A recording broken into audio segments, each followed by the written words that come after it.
a otras naciones. Tiene su propia moneda. Tiene su propio departamento de policía. Tiene sus propios bancos, su propio correo, sus propias leyes civiles y su propio idioma. Es decir, es no solamente una iglesia, sino un estado. Se combina allí la Santa Sede, que es la parte religiosa, y el Estado del Vaticano, que es la parte política. Y el que preside sobre ambos es el Papa. Es decir, Roma papal es un sistema amalgamado, es un estado y es una iglesia mezclados en uno. Y dicho sea de paso, la Iglesia Católica durante su historia ha profesado tener las dos espadas. En una bula, que es una carta papal llamada Unam Sanctam, que fue enunciada en el año 1302, ahí dice que la Iglesia Católica, nosotros tenemos las dos espadas. La primera espada es la espada de la iglesia y la segunda espada es la espada del Estado. Y fíjense, como estudiamos en nuestro primer tema de estos dos que estamos estudiando, nos dimos cuenta que este poder usaba la espada. Así que es interesante que diga que nosotros tenemos las dos espadas. La religiosa, no solo la espada del Espíritu, que es la palabra de Dios, sino la espada del poder civil. ¿Está claro? Es decir, la Iglesia Católica es una amalgamación, es un poder diferente que todos los otros reinos que vinieron antes, porque esos eran políticos, mientras que este es un poder político religioso. Fíjense lo que dice un historiador. En la Edad Media, la iglesia no era un estado, sino que era el Estado. O mejor dicho, la autoridad civil era el departamento de policía de la iglesia. Qué interesante lo que escribe este historiador, que el Estado sencillamente era el departamento de policía de la iglesia. Como la iglesia hacía cumplir sus dogmas y sus enseñanzas. Característica número 7: iba a perseguir a los santos de Dios. ¿Han oído ustedes alguna vez hablar sobre el santo oficio de la Inquisición que se estableció en el siglo XIII? Saben que miles, algunos creen que millones de los hijos de Dios fueron muertos, fueron torturados, sus bienes fueron confiscados, fueron encarcelados porque creían diferente que la iglesia. Y lo que hacía, si ustedes dicen hoy a los sacerdotes católicos, ustedes persiguieron durante la Edad Media, y ellos dicen, no, nosotros no fuimos, fue el Estado.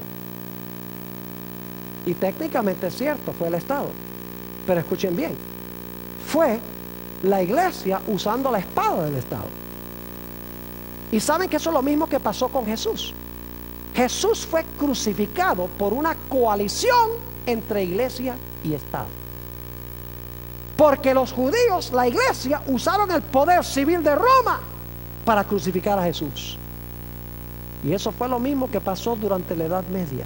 La iglesia empleó el poder del Estado, empleó la espada para matar a millones de los hijos de Dios. Los valdenses, los albigenses, los hugonotes en Francia, la famosa masacre de San Bartolomé. Podría contarles muchas cosas. En el documento que escribí hay 25 páginas nada más sobre esta característica, donde teólogos católicos dicen la iglesia católica tiene derecho a perseguir y a matar a los herejes si no están de acuerdo con la iglesia, usando el poder civil. La característica número 8, que iba a intentar cambiar el calendario profético de Dios, los tiempos de Dios.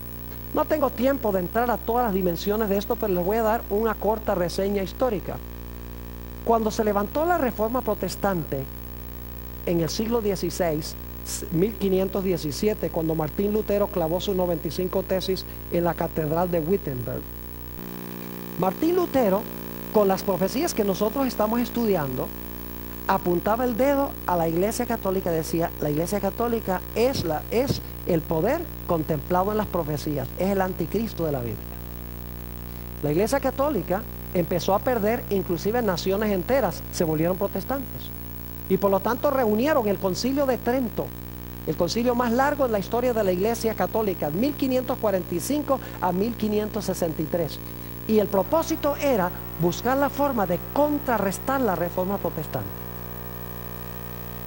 En el año 1534, un individuo que posiblemente han oído mencionar, San Ignacio de Loyola, estableció la Sociedad de Jesús, es decir, los jesuitas, como se conocen hoy en día. El propósito de los jesuitas era acabar con la Reforma Protestante, quitar el dedo acusador de las profecías de la Iglesia para apuntarlos a otra parte. De entre los jesuitas aparecieron dos teólogos de renombre. Uno se llamaba Luis de Alcázar, y Luis de Alcázar escribió un libro voluminoso, como de unas 900 páginas, a donde él dijo, mire, esa profecía del cuerno pequeño, esa profecía se cumplió 200 o 165 años antes de Cristo con un individuo llamado Antíoco Epífanes. Él fue el cuerno pequeño allá hace tantos años. Y decía, y la bestia de Apocalipsis 13, eso representa a Nerón. Es decir, su nueva interpretación profética era decir que la bestia y el cuerno pequeño se cumplieron en el lejano pasado en otra parte.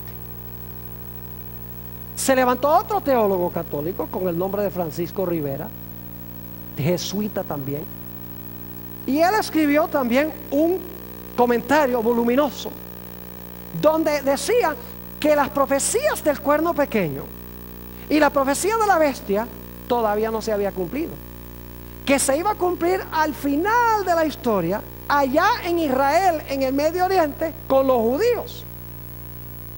Y por lo tanto, proyectando las profecías en cuanto al anticristo al lejano pasado o al futuro, nadie podía ver que estas profecías se estaban cumpliendo con la Iglesia Católica en esa época. Es decir, estos dos teólogos procuraron cambiar el calendario profético de Dios. Y si ustedes van a un comentario católico hoy en día, van a encontrar que todavía los comentarios católicos dicen que el cuerno pequeño fue Antíoco Epífanes, un rey griego, y que la bestia representa a Nerón. Es decir, nada tiene que ver con nosotros, dice. Y los protestantes han asimilado la idea de que el anticristo se va a levantar en el futuro por allá en Israel. Es decir, la Iglesia Católica desvió los ojos del lugar y con quiénes y cuándo se iban a cumplir las profecías bíblicas. Característica número 9. Este poder iba a intentar cambiar la santa ley de Dios. Y ustedes dicen, bueno, Pastor Borg, la Iglesia Católica no profesa haber cambiado la ley de Dios.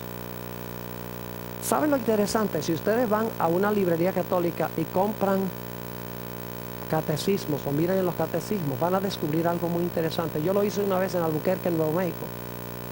Busqué todos los catecismos que pude conseguir y que particularmente quería mirar qué tenían que decir los catecismos en cuanto al segundo mandamiento de la ley de Dios.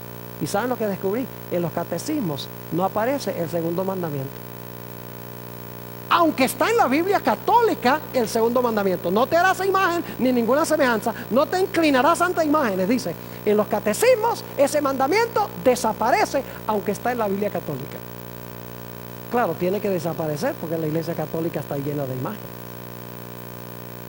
Claro, cuando eliminan el segundo mandamiento, quedan con 9 mandamientos. Entonces lo que hacen es partir el 10º mandamiento en 2. No codiciarás los bienes de tu prójimo, no codiciarás la mujer de tu prójimo. Entonces parten el 10º en 2 para terminar con 10. Pero el cambio más terrible que ha hecho la Iglesia Católica en la ley de Dios es que profesa haber cambiado el día de reposo del sábado al domingo. Y los protestantes que hoy guardan el domingo no es porque lo consiguieron de la Biblia, sino porque lo heredaron de la Iglesia Católica. Permítanme leerles varias citas de fuentes católicas sobre este asunto. Dice un teólogo católico: fue por la autoridad de Jesucristo que la Iglesia Católica cambió este reposo al domingo. ¿Quién la cambió? La Iglesia Católica cambió, ahí está la palabra, este reposo al domingo en memoria de la resurrección de nuestro Señor. Y así es que al observar